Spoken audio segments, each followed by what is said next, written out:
de Neemias, capítulo de número 1, versículo 3 ao verso de número 5, logo após o capítulo 2 e o versículo de número 1.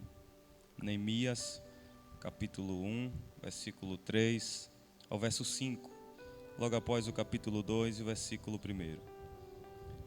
E disseram-me os restantes que ficaram do cativeiro, lá na província, estão em grande miséria e desprezo. O muro de Jerusalém está fendido e as suas portas queimadas a fogo. E sucedeu que, ouvindo eu estas palavras, assentei-me e chorei e lamentei por alguns dias. E estive jejuando e orando perante o Deus dos céus.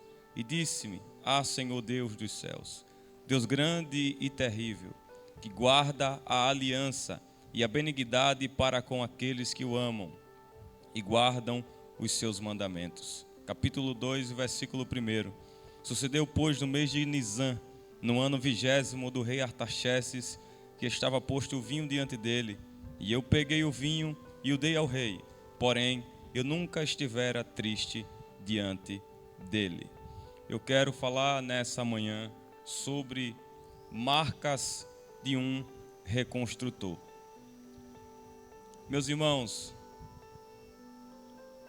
nós estamos diante de um livro que serve de um referencial para uma nação, para uma família, que revela o cuidado, o tratado de Deus na vida de um homem chamado Neemias. Este livro, ele vai revelar acerca do pós-exílio babilônico, a saber que tudo se deu início através de uma desobediência e uma decadência espiritual do povo de Israel.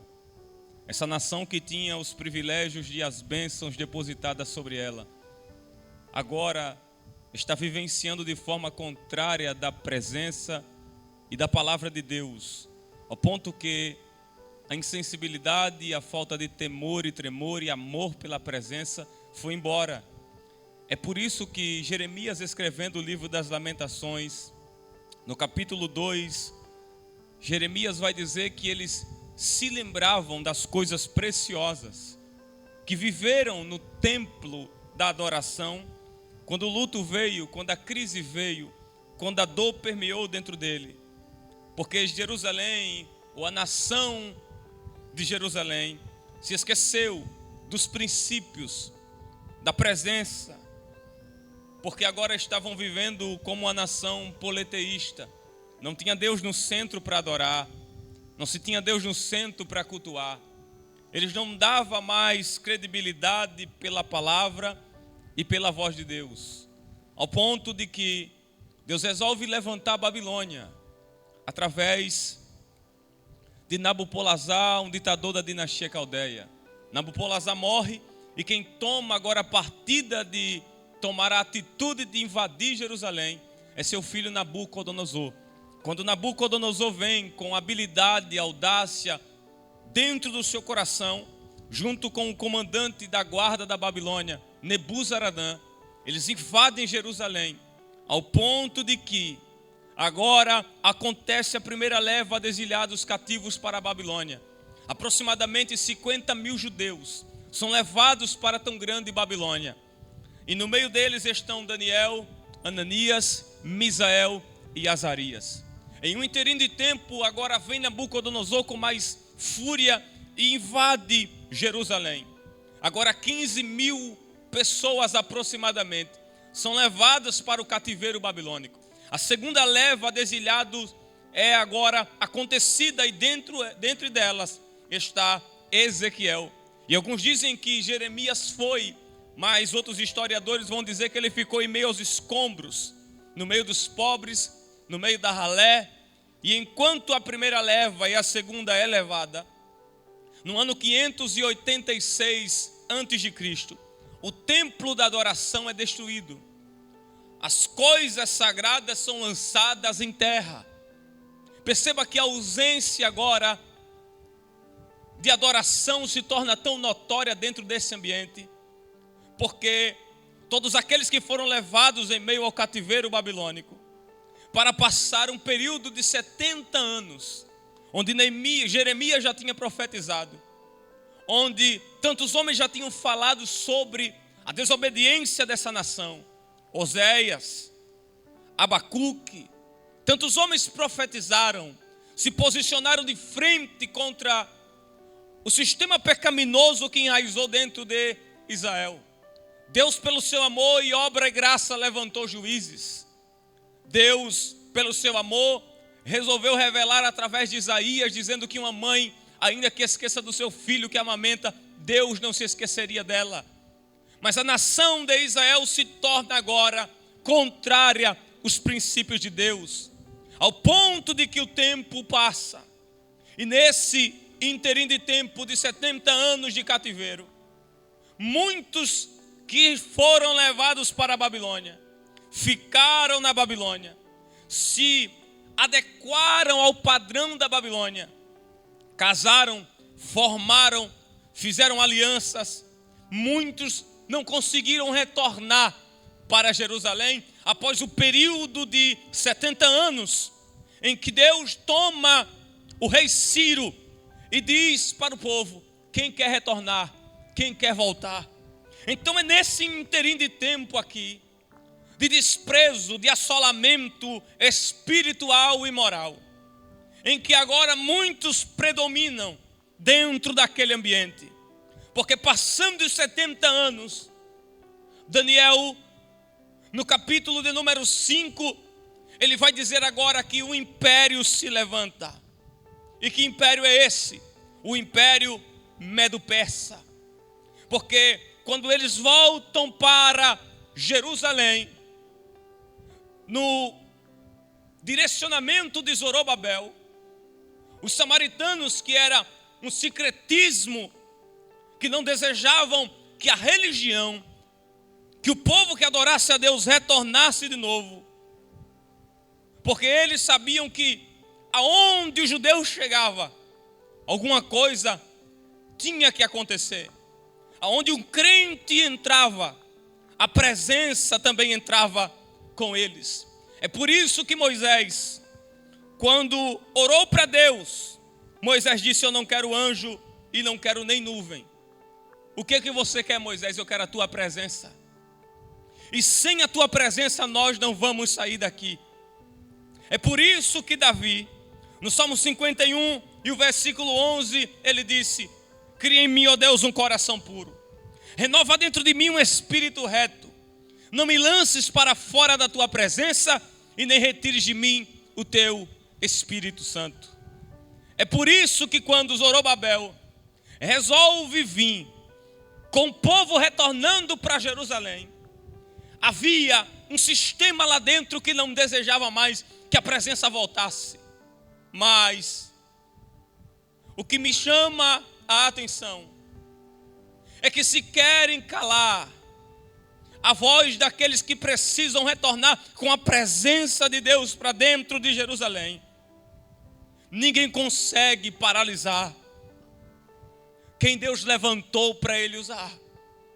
Porque Deus levantou Ageu, Deus levantou Zacarias, para tentarem falar, se utilizar, se tornar instrumento de utilizamento de Deus aqui na terra. Mas aí vem Esdra, o escriba, o sacerdote. E agora a batalha foi tão intensa para o povo retornar à reconstrução do templo de Jerusalém, em que nem Zorobabel vindo com o povo, nem Esdras vindo com o povo, mas aí entra um homem chamado Neemias, um homem que não foi gerado dentro de Jerusalém, um homem que nunca pisou os pés em Jerusalém, mas um homem que tem as suas raízes de Jerusalém. Neemias foi gerado, diz alguns historiadores, dentro da Babilônia. Porém, dentro da Babilônia, Neemias aprendeu, Neemias foi instruído, Neemias foi liderado, Neemias foi dirigido, mas Neemias tinha suas raízes dentro de Jerusalém. E o que mexe comigo é que Neemias nunca pisou os pés em Jerusalém. Neemias nunca passou um minuto dentro de Jerusalém. Porque Neemias nasceu, cresceu dentro dos costumes da Babilônia. Porque aqui Neemias já nos ensina que não é o lugar que nos faz, somos nós que fazemos o lugar. Daniel foi levado para a Babilônia. Quando Aspenas olhou para ele e disse: aqui está o vinho, aqui está a iguaria, você vai ter que comer, você vai ter que beber. Diz a Bíblia no capítulo 1, versículo 8, que Daniel propôs no seu coração não se contaminar com a porção do manjar do rei.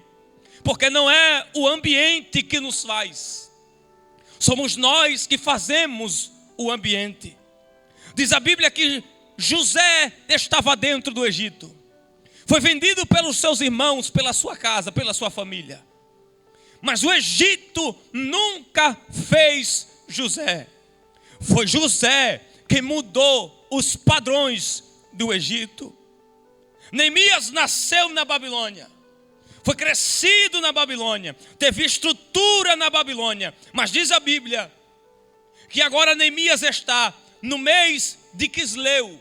E Quisleu para o nosso calendário é dezembro. Ele está no mês de dezembro. Neemias era filho de Acalias. Neemias tinha um dos cargos mais privilegiados do palácio. Neemias era o copeiro do rei. Tão pregado, tão falado, tão ensinado por todos. E o que é um copeiro? Nada mais, nada menos do que o braço direito de um presidente de uma nação. Porque o rei Artaxerxes era ele, o homem, o cabeça do ambiente em que ele se encontrava. E como copeiro do rei, segundo alguns eruditos, diz que Neemias tinha um dos salários mais elevados. Neemias era o servo do rei.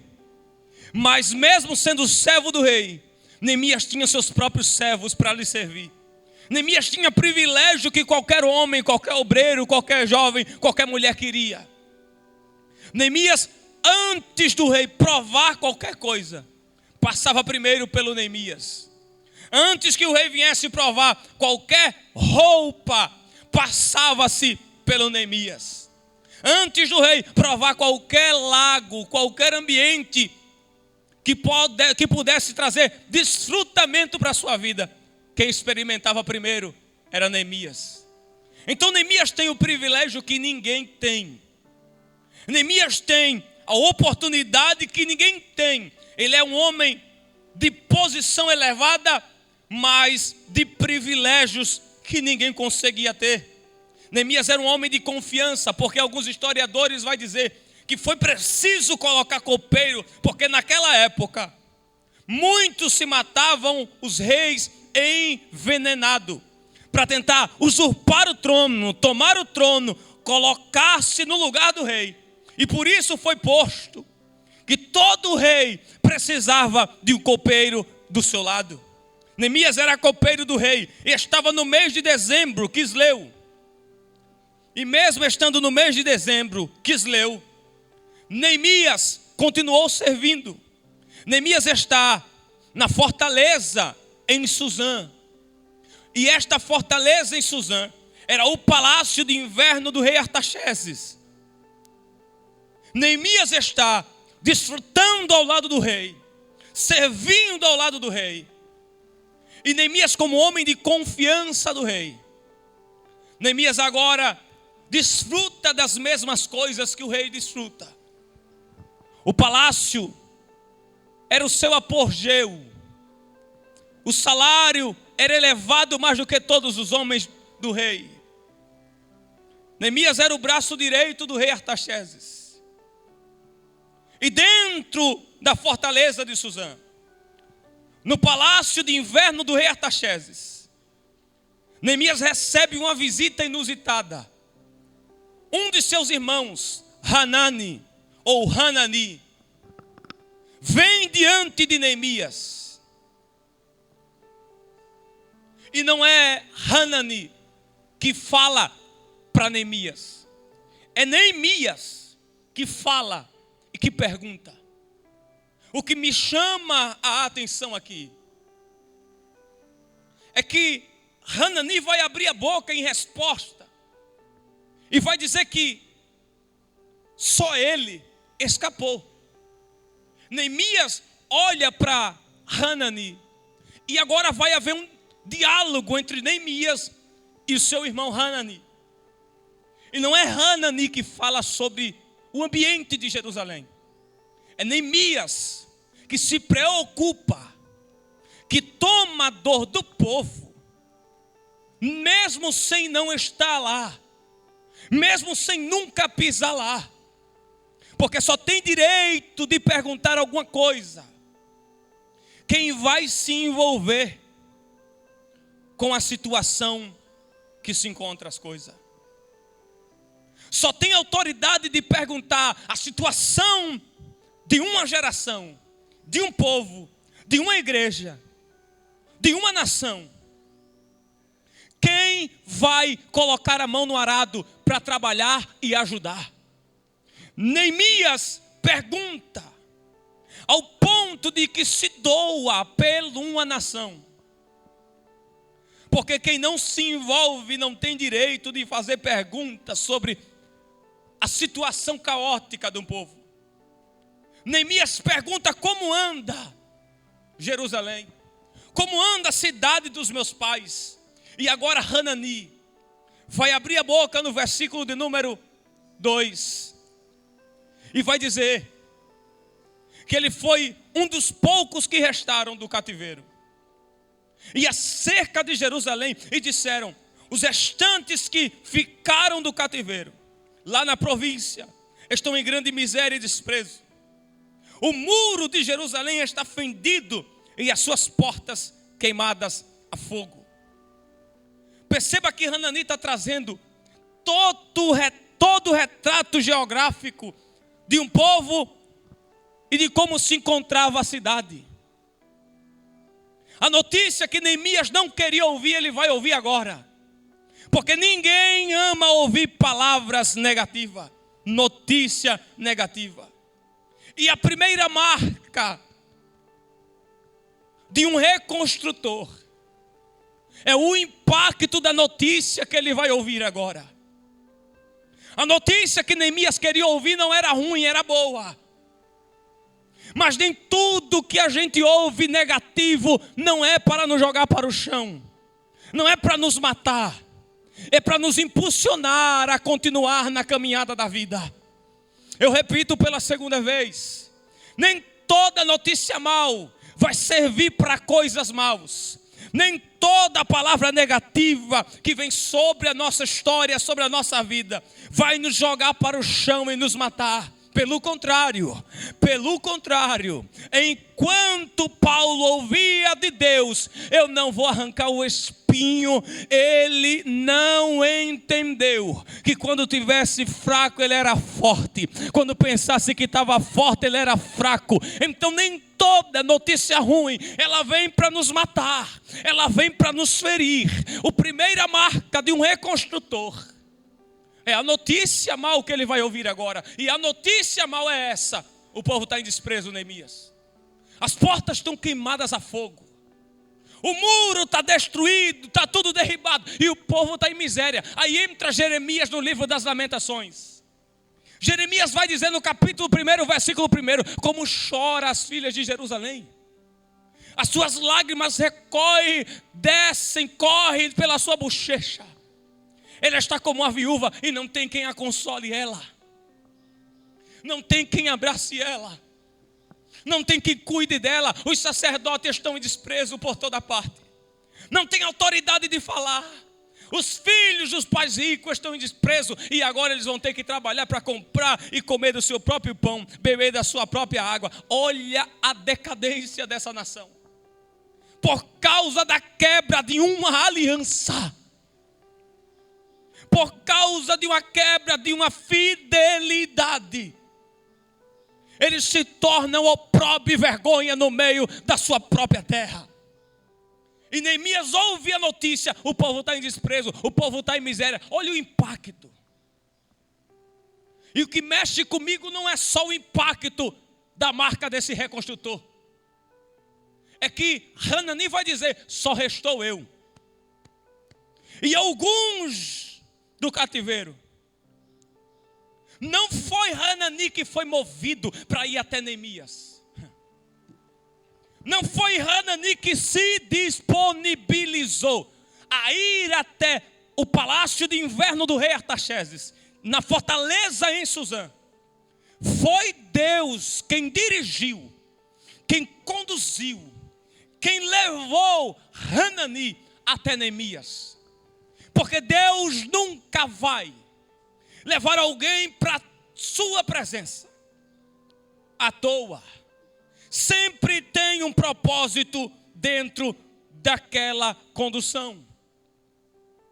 Você me prova, Elias? Provo. Lá foi João Batista e disse, vão até Jesus.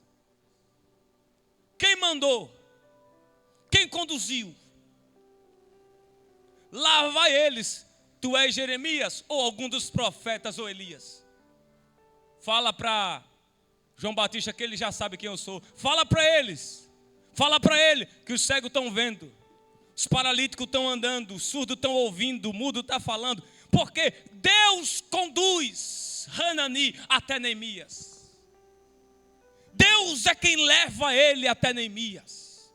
Para que Elias? Porque Deus nunca vai direcionar alguém para quem não tem disponibilidade de reconstruir alguma coisa. Deus nunca vai levantar alguém que não está disponível para colocar a mão no arado e reconstruir alguma coisa. Deus só dirige alguém até a pessoa certa que possa tomar a atitude de se levantar por um povo ou por uma nação. Ele foi e contou, só restou eu. Aí vem Jó no seu livro. No capítulo 1 diz a Bíblia que toda madrugada Jó levantava o altar pela sua família e pelos seus filhos.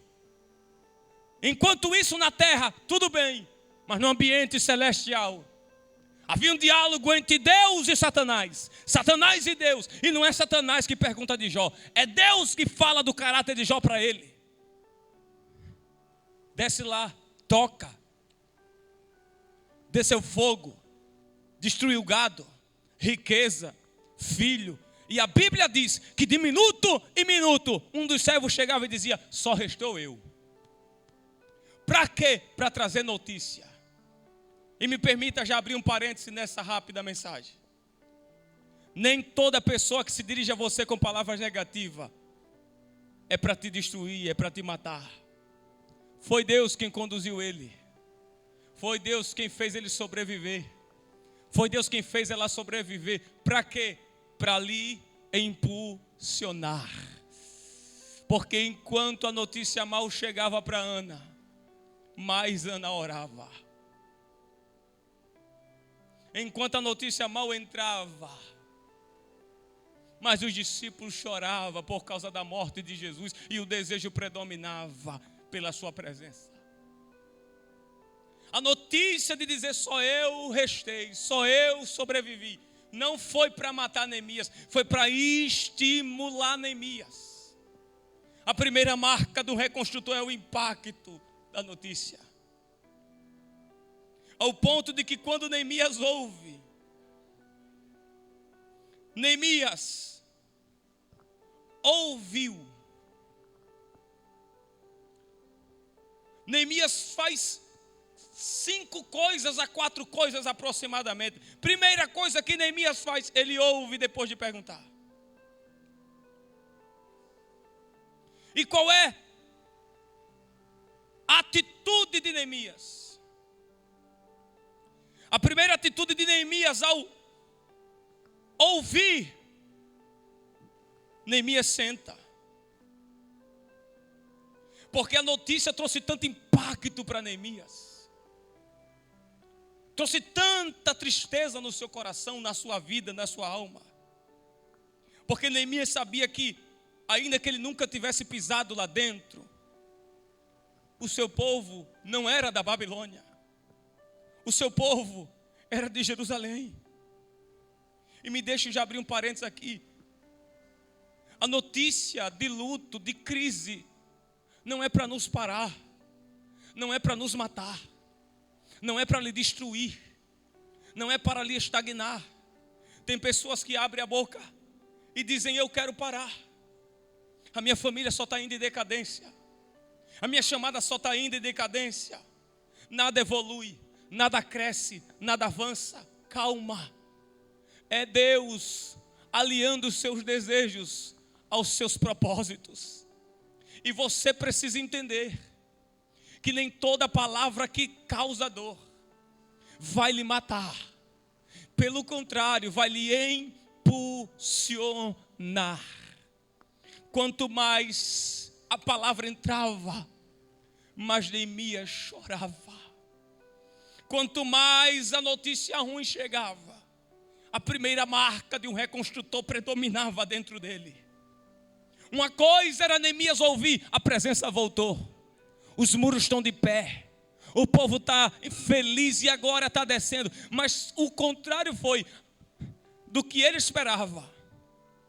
A tristeza, o luto, a crise e miséria está predominando.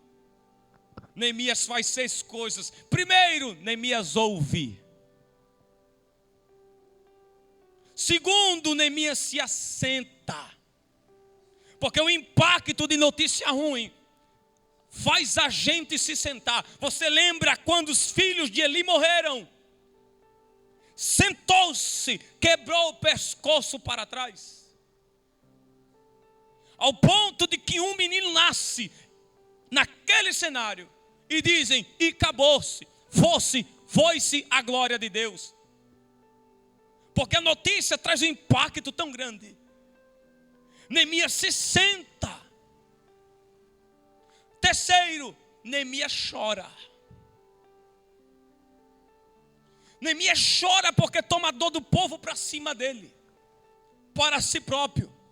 É por isso que a própria Bíblia já diz que o choro, ela só dura uma noite, mas a alegria vem ao amanhecer. Você pode estar não entendendo, porque tudo revirou de cabeça para baixo. Mas fica tranquila, fica tranquilo. Deus está te impulsionando para um ambiente de oportunidade. Elias, eu não entendi, vou melhorar.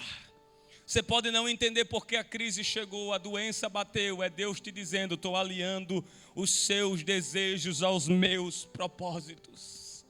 Neemias ferido pela primeira marca. Neemias senta, Neemias chora. E o choro daquele que é fiel para Deus nunca vai deixar Deus sem fazer alguma coisa. João chorou dentro do céu.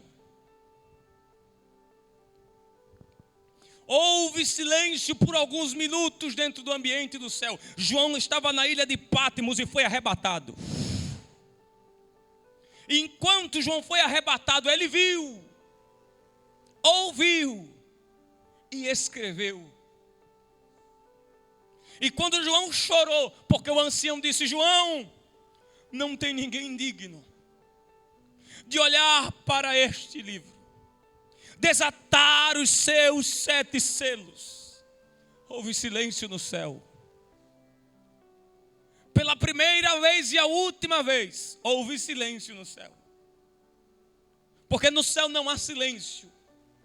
No céu o ambiente é de adoração. Os querubins, serafins, os anjos, miríades e miríades de anjos. Mas o céu parou. Só por causa do choro de um crente fiel. Elias, estou doendo. Estou pensando em parar. Chora que o céu se movimenta. Elias, eu não tenho mais força.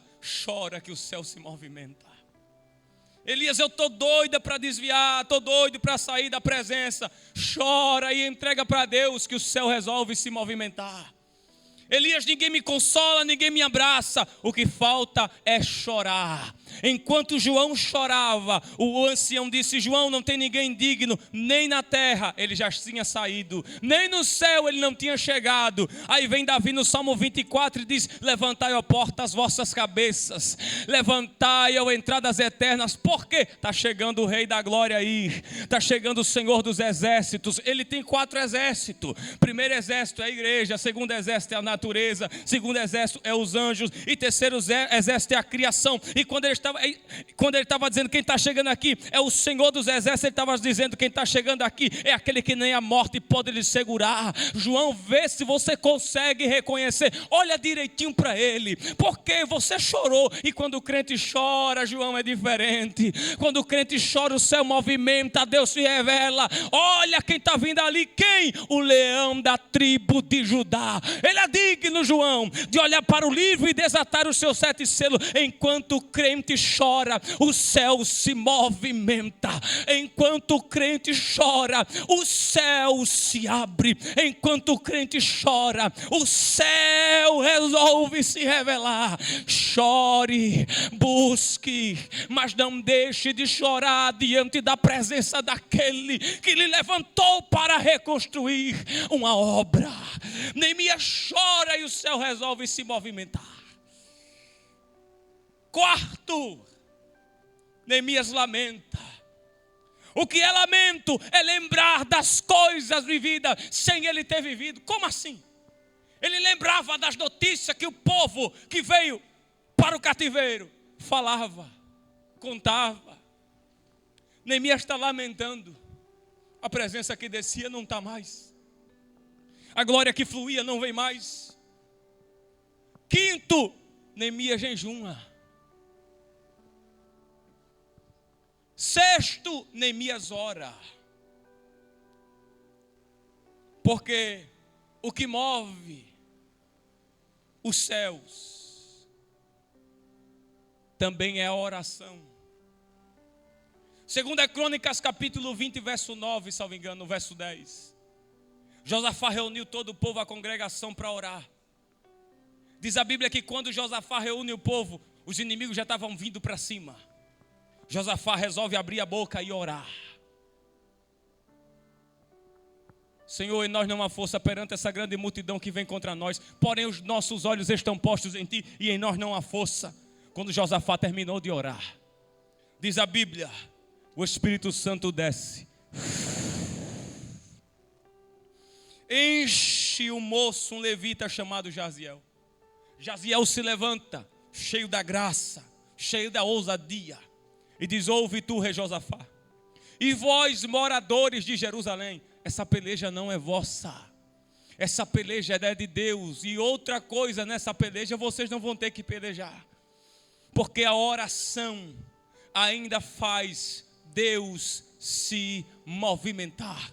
Enquanto Josafá orava no capítulo 10, versículo 3 ao 14, não foi só o sol que parou, a terra resolveu estagnar e parar também, porque o sol sempre esteve parado, quem se movimenta é a terra ao redor do sol. Então não foi só a terra que parou, todo o planetário resolveu parar, porque um crente resolveu orar. Paulo e Silas na prisão, encarcerado, criticado por causa do evangelho. A Bíblia diz que enquanto orava, o cárcere abalou, as correntes se quebrou, porque o que move, o que age, o céu para se movimentar é a oração. Atos capítulo 2, a igreja orava, vem Espírito, e no capítulo 2, cumprindo-se o dia de Pentecoste, o céu se abriu, o Espírito desceu, porque a igreja age por meio da oração. Ele não foi buscar amigo, não foi.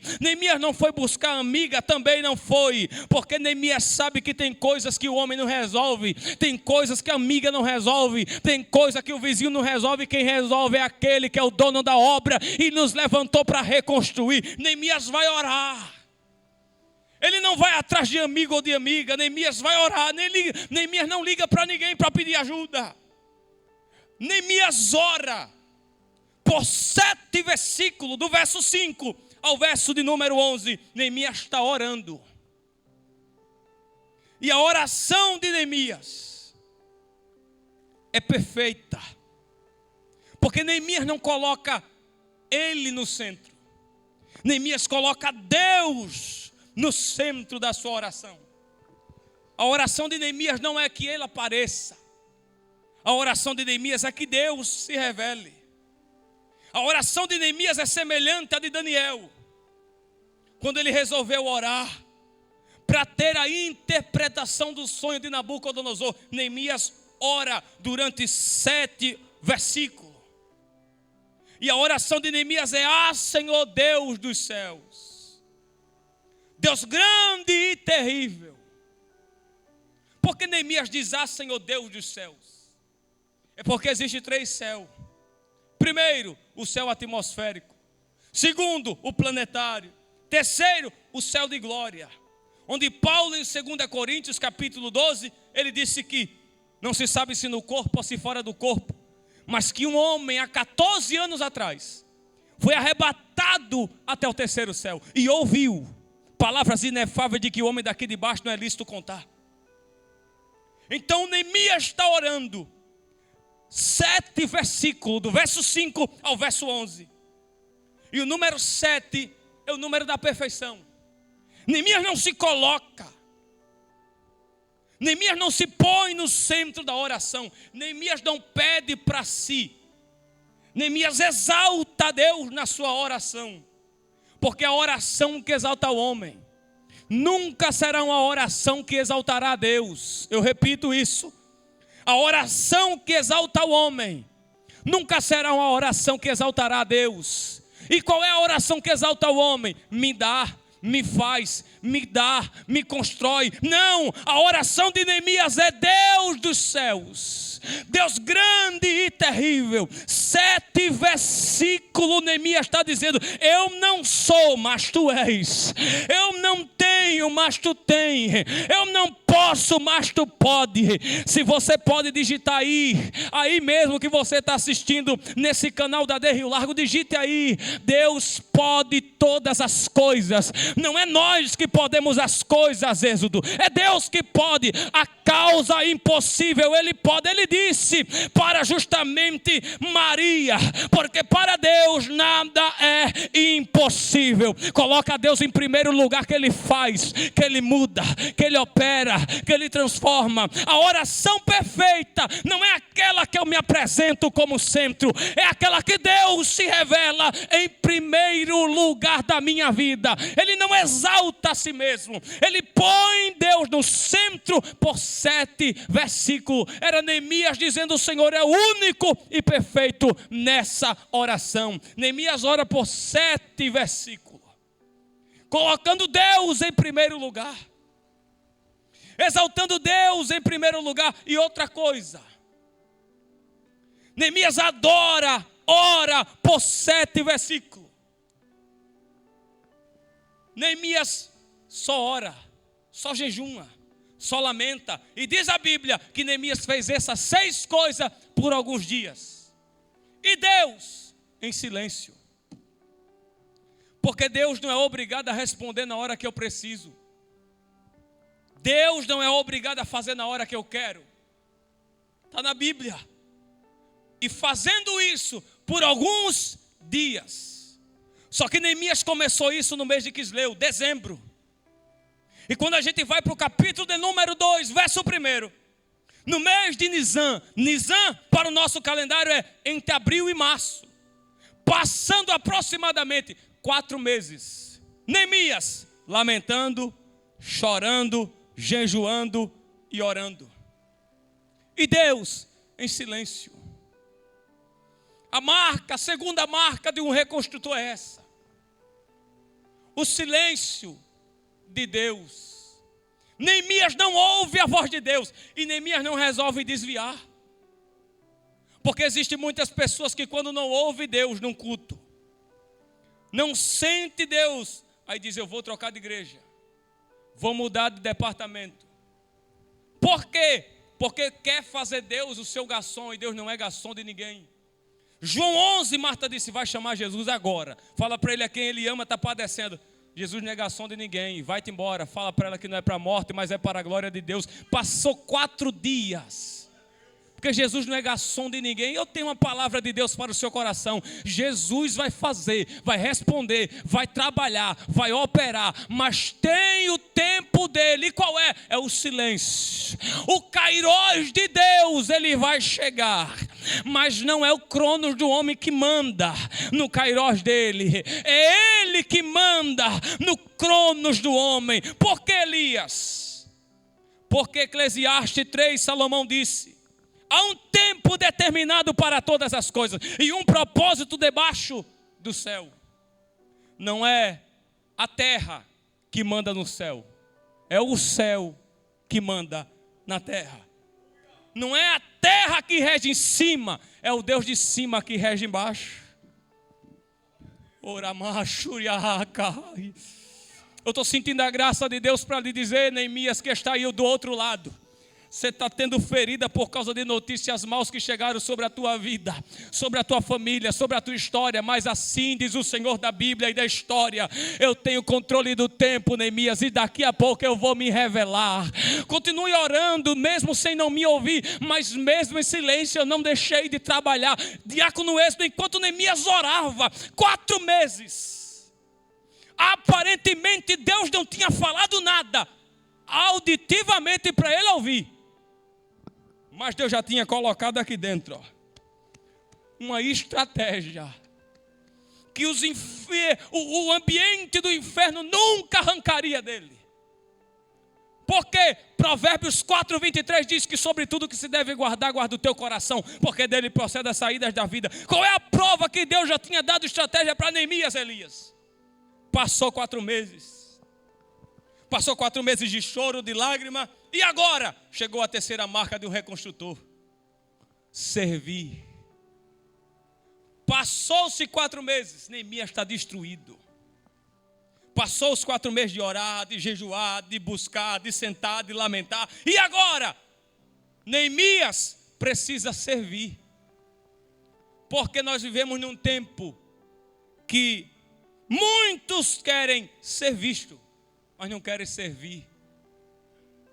E Deus não está à procura de quem quer ser visto. Deus está à procura de quem quer prestar serviço. Chorar.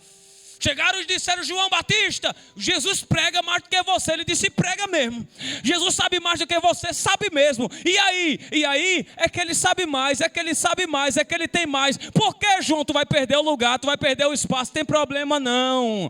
É necessário que ele cresça e que eu diminua, que eu me esconda e que ele apareça. Quem quer ser visto, corra para Instagram, corra para Telegram, corra para YouTube. Mas quem quer prestar serviço, está liberado. Está sim de pessoas na nossa geração que quer ser visto, mas não quer prestar serviço, quer aparecer, quer ser aplaudido, mas não está aqui num culto de doutrina para servir, não está na casa dos pobres, na casa dos doentes para servir. E Deus me trouxe para dizer: eu estou procurando Neemias que não quer ser visto, mas quer prestar serviço. Quebrado, mas está servindo. Moído, mas está servindo. Deslacerado, mas está servindo. Passou-se 4 meses, chegou o dia de servir. E outra coisa, Deus não tem nada a ver com as suas dores, Neemias. O que Deus quer saber é se você está pronto para servir. Quebrado, mas para servir. Diz a Bíblia que passando 4 meses, de Quisleu para Nizam, Neemias vai servir ao rei. Neemias está um bagaço. Neemias está deslacerado. E o nome Neemias significa aquele que consola, ou consolador. Deus não levantou a pessoa errada. Deus não lhe levantou à toa, moça. Deus não lhe levantou à toa, obreiro que me assiste. Deus não lhe levantou à toa, pastores que me assistem. Deus lhe levantou com um propósito: servir. E mesmo feridas, canta para servir. Às vezes a gente não quer estar diante dos palácios do rei, mas quem é servo não se manda. O servo obedece à voz daquele que está acima dele. Neemias era quem precisava de consolo. Mas a Bíblia diz que o vinho estava posto diante dele. E mesmo um bagaço, Neemias tem que continuar servindo. O rosto de Neemias demonstra a dor, a crise, o terrível sofrimento de oração. Neemias agora vai diante do rei. Um bagaço. Neemias está prestes para chutar o pau da barraca, desviar. E não existe certo momento da nossa vida que a gente quer parar. Eu estou sentindo Deus aqui nessa manhã. Não existe aquele dia que a gente não quer cantar, que a gente não quer pregar, que a gente não quer dirigir, que a gente não quer estar em nada. É Neemias. Deus sabia que Neemias estava assim, sim ou não? Claro.